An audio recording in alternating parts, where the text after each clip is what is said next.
இந்த தாலி உன் கழுத்துல இருக்கிறதால தானே என் கூட வரமாட்டேன்னு சொல்ற. இப்பவே அறுத்து எறியறேன் பாரு. குடு. விடுறி. மகேஷ் கையெடு. விடு மகேஷ். விடு. மகேஷ் ஏன் இப்படி பயந்து கருத்துக்கு பண்ற? விடு. தேவையில்ல விடு. உனக்கு இந்த தாலி தேவையில்ல விடு. இல்ல ரேவதி, இது அவன் கட்டின தாலி, உன் கழுத்துல இருக்கவே கூடாது. இது இருக்கிறதுனால தானே என் கூட வரமாட்டேன்னு சொல்ற. அறுத்து எறியறேன் பாரு. விடு. மகேஷ் விடு மகேஷ் என்ன பண்ற? ரேவதி விடு சொல்றேன். ஏன் இப்படி பண்ற? விடு. விடு மகேஷ்.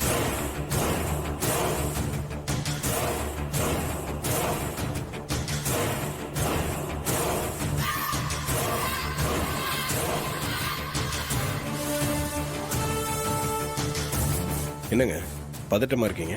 ரேவதியை தான் தேடிட்டு இருக்க. அவளை எங்கேயுமே காணோம். ரேவதியா?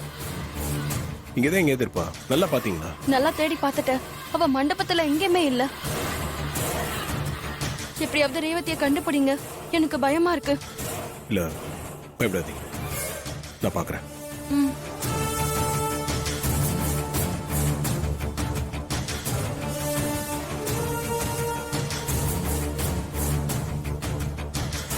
டே கார்த்திக், இங்க ஃபங்க்ஷன் நடக்க போது இந்த நேரத்துல ரேவதி எதுக்கு வெளியே போனாங்க?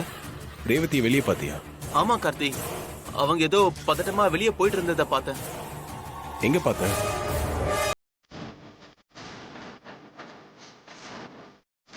அங்க ஒரு குடோன் இருக்கு, அந்த குடோன் பக்கத்துல தான் பார்த்தேன். டேய், பார்த்த உடனே எனக்கு ஃபோன் பண்ணி சொல்ல வேண்டியதானே? சாரிடா கார்த்திக், நான் ஒரு முக்கியமான ஃபோன் மீட்டிங்ல இருந்தேன். ரேவதியை பார்த்துக்கிட்டே நான் ஓரமா நின்று ஃபோன்ல பேசிட்டு இருந்தேன். நான் பேசி முடிக்கிறதுக்குள்ள ரேவதி போயிட்டாங்க. என்னடா யோசிக்கிற? இல்ல ஒண்ணும் இல்ல. சரி நீ போ, நான் பார்த்துட்டேன். சரி.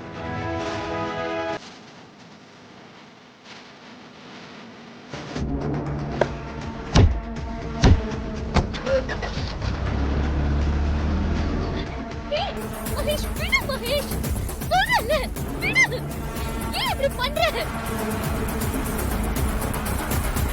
விடு சொல்றேன். கையெடு மகேஷ். இல்ல இல்ல. விடு. அவ்வளவுதான். மகேஷ் ரேவதி விடு. மகேஷ்.